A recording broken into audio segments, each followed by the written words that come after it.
Hi, everybody, and welcome back to the live masterclass series for people who lead people and teams. And we are here on day 7 already. So, as a reminder, we started from understanding the high performance cycle from the perspective of a high performing athlete. So, we talked about how we can prepare ourselves, how we can actually perform at high levels. And now we're starting the stage of recovery. How do we recover? How do we recharge so that we can perform at high levels on a long term? So we're talking about high performance that's sustainable. We're talking about getting yourself set for a marathon, not a sprint. So for those of you who have missed previous live sessions, you can go back, you can check all of them, all of the replays, all of the resources and handouts and recommended books and links if you click on the link in the description of this video and just sign up and you will get everything that we talked about. Okay, so are you ready for today? And I want to remind you, you can ask in the comments, you can ask your questions, make your suggestions, or express your ideas, share with us at any point in time. So we're here to learn and share. So let's start with recovery. And this is what we'll be talking about today.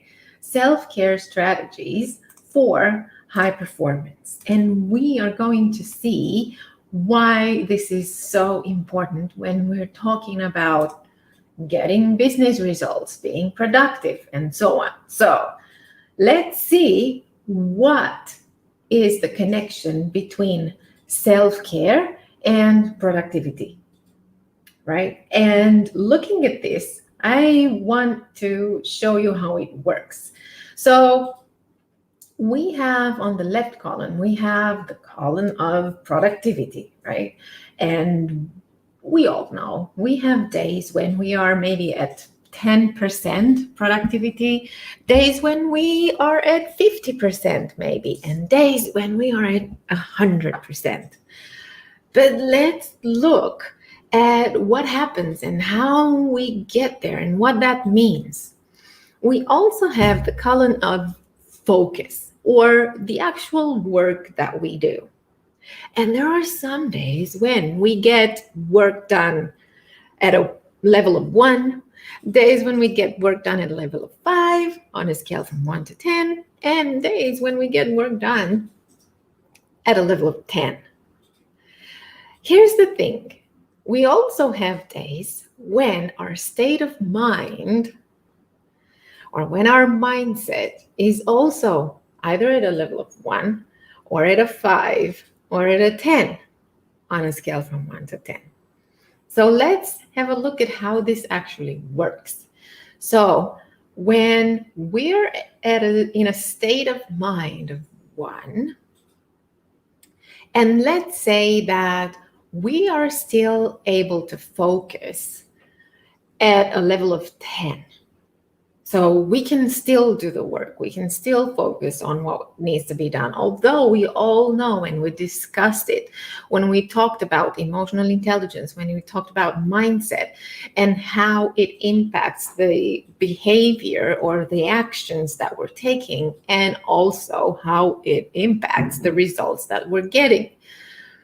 So this is the ideal case scenario when, even though I'm in a state of mind of 1, that means very low. That means I'm disappointed, I'm sad, or I'm tired, I'm exhausted, I cannot focus. Let's say that we're still capable of focusing at a level of 10.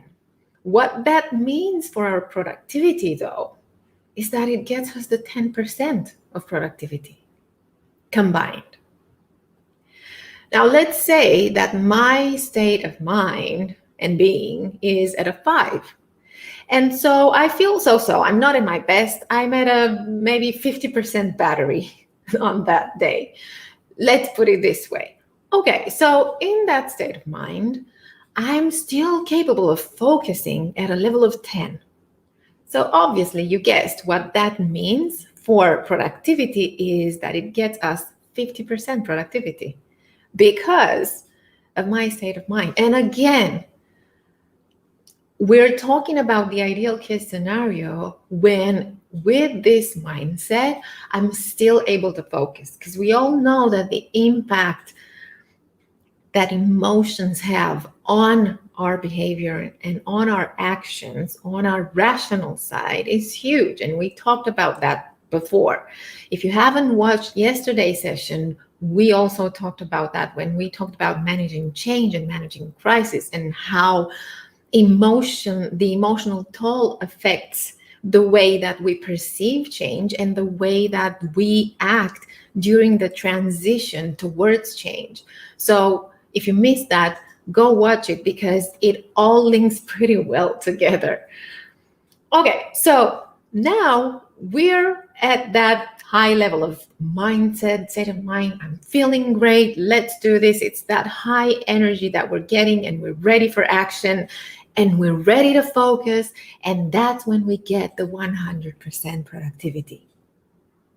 Now, this might have been, maybe this is old news to you. And that's great, because that means that you already know that what research is telling us, that happiness boosts productivity.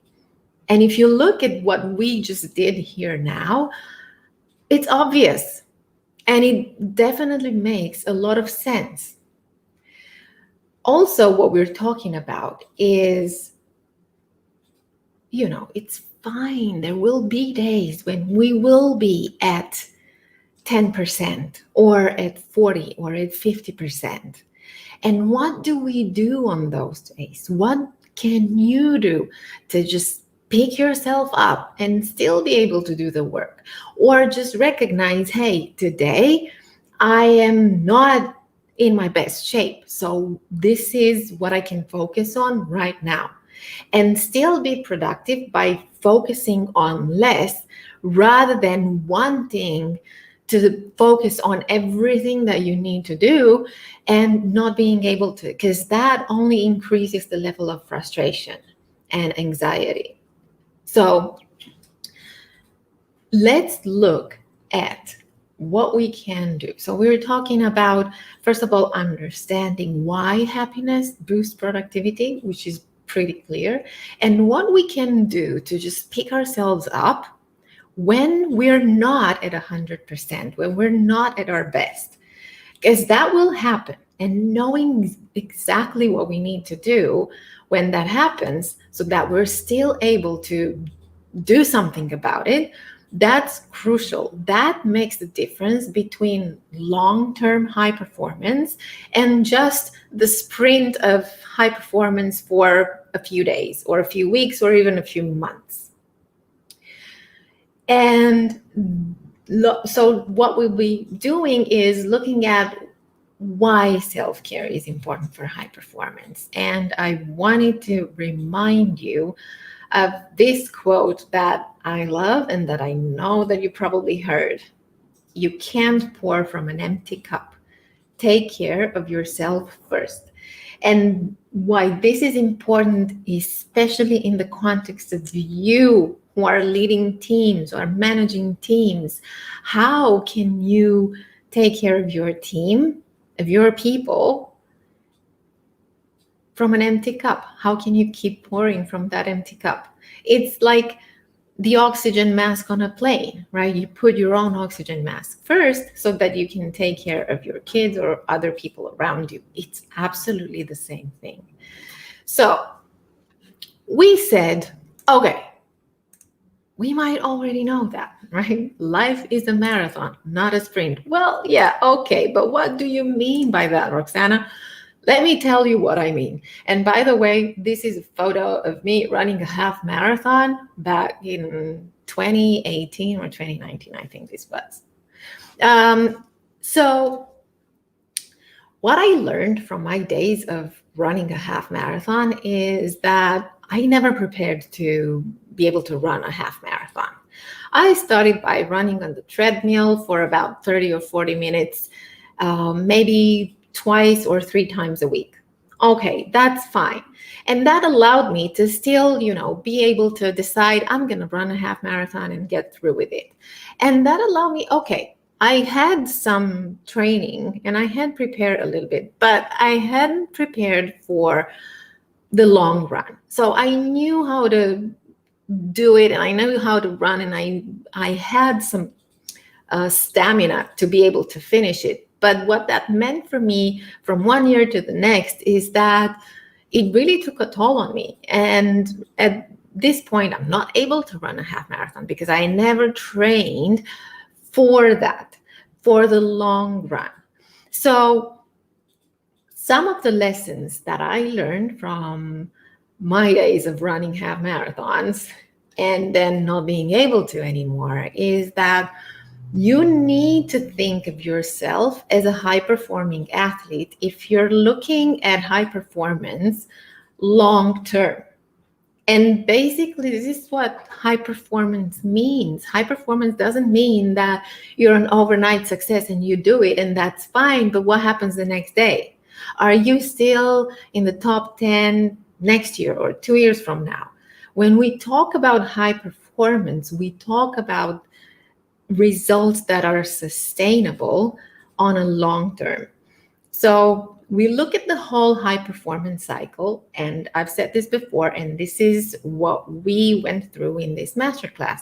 We basically took the high performing athlete cycle and we looked at preparation, performance, and recovery.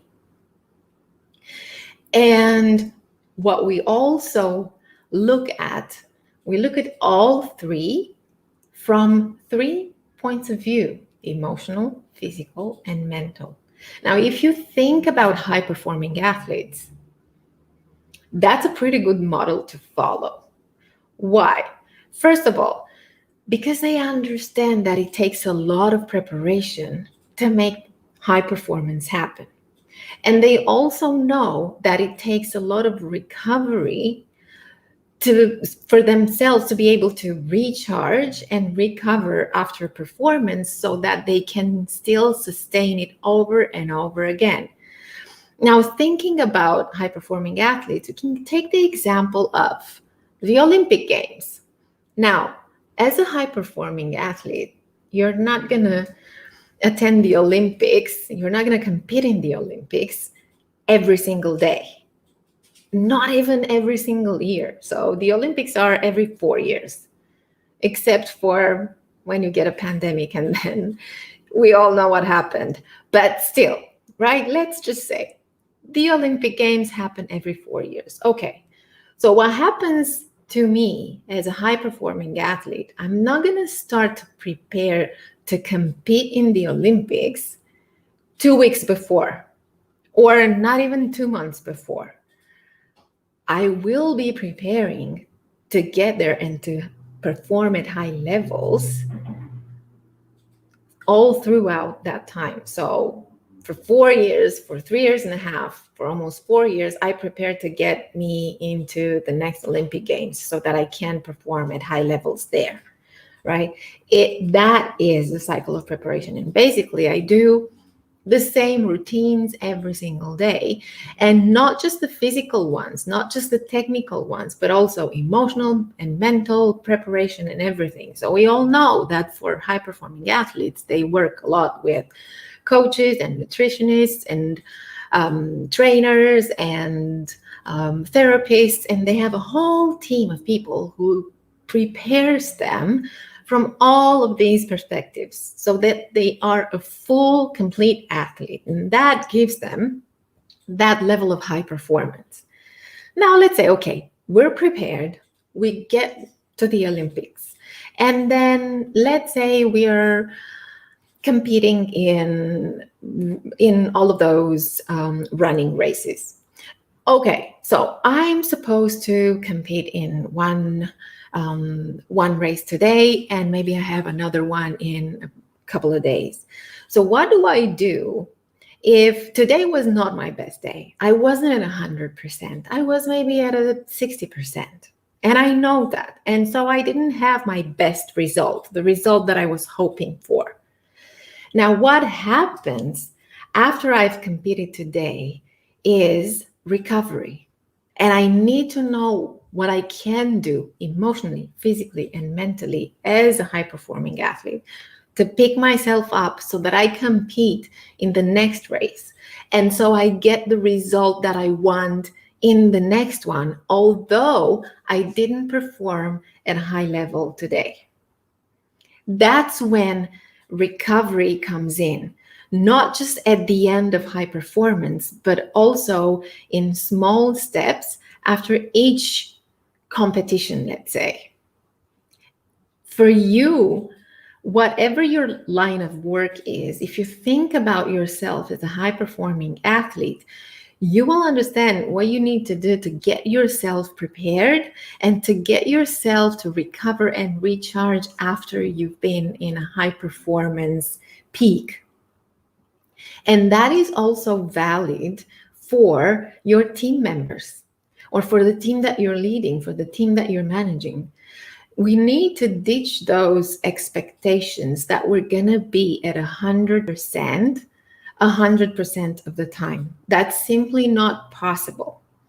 Even technology, even computers need their updates and charging so that they're able to function. People, even more so. So let's see what happens. And I've talked about that, but I wanted to make sure that we really stress it.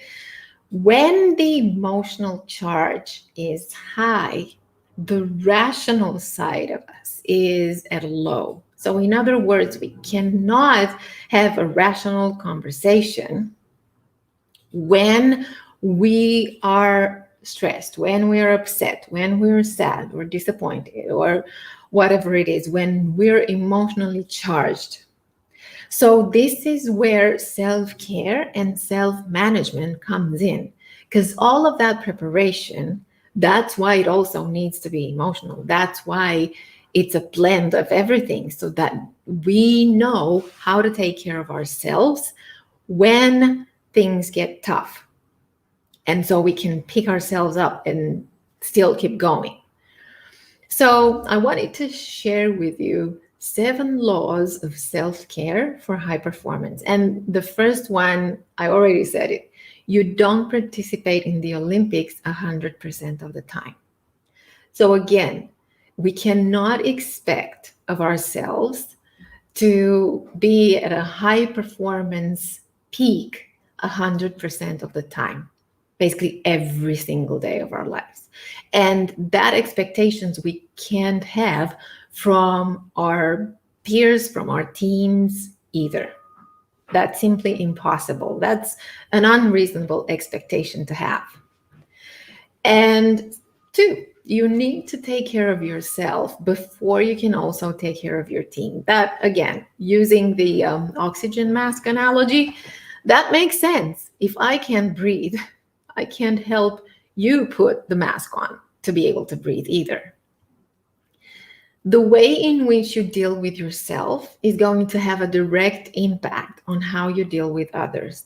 And we talked about that a little bit when we discussed about emotional intelligence. And you have an exercise there that helps you understand what your reactions are in situations that are uncomfortable to you, where maybe you feel stressed or I don't know, maybe even lost on your way to somewhere, or disappointed or angry even.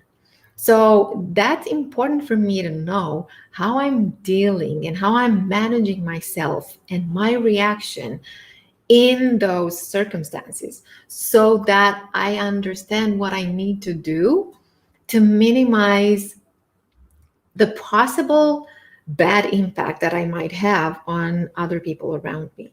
Because when we talked about body language, by the way, we also said we tend to believe what we see over what we hear. So if people on your team are going to perceive in your body language, or they're going to hear it in the way that you speak, that you're stressed or anxious or angry, they're going to sense it without you even having to say that. So again, knowing what you can do for yourself to manage yourself and your reactions, even in situations that are tough for you, that goes a long way into how you're going to deal with others around you under those circumstances. 4, structured, consistent work on yourself. That means that you can then understand how you can help your team and your business or organization long term. It's that cycle of preparation, performance, recovery, and it's a full cycle, and they go hand in hand, and it doesn't stop. It has to be regular. It has to be consistent. Just like going to the gym, right? We cannot expect that we're going to go to the gym once a year and that's it. We're going to be fit. It simply doesn't work this way. It's the same thing with the self-care muscle. It has to be trained regularly. 5, long-term high performance includes preparation and recovery. When we talk about high performance, we can not only address performing at high levels. We need to be prepared, and we need to know how to recover and when to recover and how to recharge. And that goes hand in hand with number 6, which is preparation for prevention. Because getting yourselves and your team and your organization prepared and understand how they can be prepared and how they can function at their best and how to take time off and how to recover, that goes a long way to building long-term success.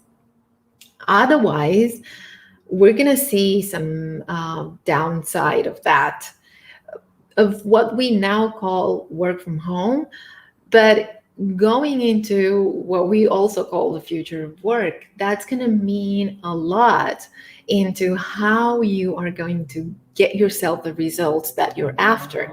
And having yourself and your team ready and prepared for that, that's going to go a long way. And 7, people challenges are business challenges. And we discussed about that when we talked about managing your team. So again, go back to day 5, I think it was, and see what that means, because there's a recent study from Google that says that 65% of startups that fail don't fail because of technology or system issues. They fail because of people issues. So that is why your people challenges are going to be business challenges. It all translates because it's your people who are doing the work and creating the product or the services that you are selling.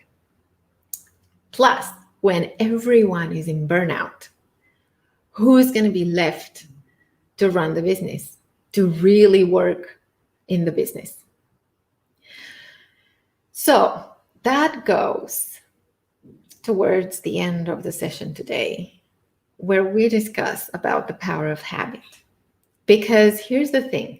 Motivation is what gets you started. Habit is what keeps you going. And I love this quote from Jim Rohn because it's true. We start on a high when we start to do something because we're excited about it. But then we understand the amount of work that it takes to get us to the result that we want to get. So what's going to keep us going is the habits that we have in place for us to be able to do the work. So I have some self-care strategies to share with you. Obviously, as I said, and I've said that before, and I'll keep saying it, nobody really has a one general recipe that will work for everybody. So I'm sharing some ideas with you that you can take, try them out, and see how they work for you. It all comes down to your morning, day, or noon, and evening routines, and you can pick and choose whatever works for you. So here are some ideas for morning routines. And you probably are already doing that. If you are, good for you. What I want to say is make sure that you schedule these in your calendars. Again, your personal preparation time is going to mean a lot when it comes to professional readiness of high performing, right? Because you are going to have the emotional and the mindset, and everything will be there to help you perform and focus and be productive. Go back to the beginning of this session and see how that works. So we puts you in that state of mind where you're able to focus and get things done. That's it. That's how it works. So you can choose from meditating to reading or listening to something inspiring, journaling and recording what you're doing. That's such a powerful thing to do, because that's how you can also measure progress. If you're journaling your activities and look at, okay, let's look at what I've done today or this week, you're going to see some progress in there. Because it's easy sometimes for us to just focus on the next best thing that we need to do, or complain about all of the things that we haven't done or we could have done better, instead of also looking at, hey, actually, I've been pretty productive today, or I've been pretty productive this week, or you know what, I've really planned for these and I got them done. So that's one thing that journaling can also do for you. Exercise. We're talking about routines. Have some kind of exercise involved, because that also helps with your creative levels. The more we move, the more we get into that state that relaxes us and energizes us at the same time. But that also gives us the opportunity to get more creative, because our minds start to think about something else from a different perspective. So you want to be more creative and innovative, try to do some exercise. Again, whatever works for you. And power poses, we discussed about them. So go to, I think, day 2 of this series and check out the connection between power poses and mindset, and obviously the actions that we're taking. But again, power poses help you really look at things from a different perspective and get a boost of energy when you need it. Now, for day or noon, you can do just a short break. Don't forget your breaks, because you need, if when you were going to the office, you would have a break now and then, or you would meet your colleagues on the hallway or near the water cooler, and you would have a conversation with them for 3 to 5 minutes maybe. So don't cram everything into your day and forget about a 5-minute break, or power poses, or breathing exercises. We did that on day 3. So check those, because those are wonderful for relaxation, for you being able to focus and also change perspective, and also for communication and preparing yourself before you have an important client meeting maybe, or an important team meeting. And in the evening, again, you can think about 5 things that were great that day. Look at things that you've done and that you're proud of. We forget to do that so many times. And you can also listen to something inspiring, or meditation, or a good read. Whatever you do, get off your device an hour before bed, because of the blue light. And I know there are blue light screens, but also because if you're on social media, it's a different kind of energy that gives you, and it doesn't put you into that sleep energy that you need, into that sleep mode. It's all about the quality of sleep that you're getting. So think about the routines that you can embed in your schedule. And you can also, if you're leading a team, you can also talk to your team members and ask them, what are their routines? What works for them? What do they find useful? And have them share that among themselves, because that also might bring some solutions. And it helps to share this kind of stuff, because it decreases the physical distance that we feel when we work virtually. Again, we talked about that when we talked about managing your team. And it also helps them share some solutions that really work for them and feel supported. So, my call to action for you is choose your routine, whatever it is. And whatever you choose, make sure that it's scheduled in your calendar and block that time as busy, because we saw your activities are absolutely related. Your private activities are absolutely related to the business, to the way that you are going to perform your professional activities. So that's important business. Treat it as such. You have to schedule time in your calendar and then start with a 30-day practice. Monitor what works, what doesn't, ditch it, and then change it and implement those changes and schedule another 30 days. Whatever you do, you have to know that you need to allocate 90 days for these routines to really become a habit. Because here's the thing, integrating change in habits takes time. We know that it takes a minimum of 21 days to form a new habit. The reality is, yes, it really takes 21 days to form it, but to be able to integrate it and make it a routine, it takes 90 days. And the first 30 days are going to be hard.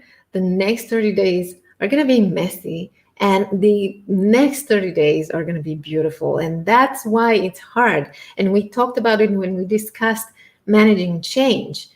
This is the transition part, because change is the actual result that you're getting at the end. But to get yourself there, that takes time and hard work. And sometimes it's not even rewarding, because it's going to take time for you to adjust and see what works. Some of that stuff is not going to pay off here. It's not going to work for you.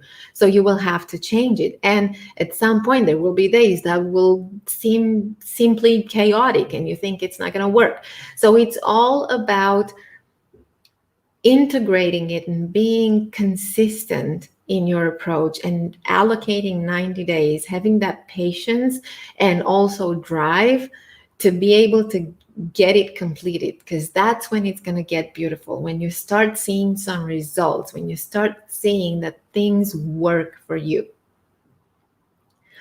All right.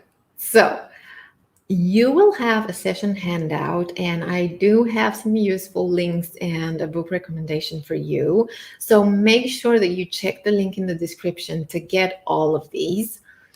And I cannot leave without talking to you about the Lead for Legacy League, which is the global online management and leadership transformation program. So this is specifically aimed to mid to senior managers and small business CEOs. So if you are leading a team and you really want to build a dream team and also build yourself as a dream boss, this is the place to be. You have access and discounts to online management and leadership courses and assessment and strategies for you and your team. And we have weekly group coaching, Q&A strategies, brainstorming and business development, and also networking with peers, with people who are from different countries, different industries, but who share similar challenges in managing themselves as leaders and in managing their teams. So you want to find out more about it, drop me a message and I'm happy to talk to you about it.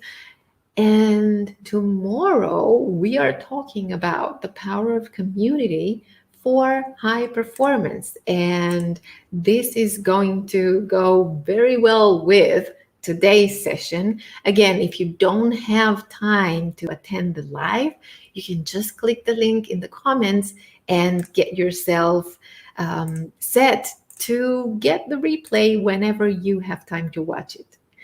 Okay, so thank you for being here with me. If you have any questions or any comments about what we just talked about today, put it in the comments or DM me and I'm happy to talk to you about it, or I'm happy to provide an answer if I know it. All right. So see you on day 8, and thank you for being here today. Bye for now.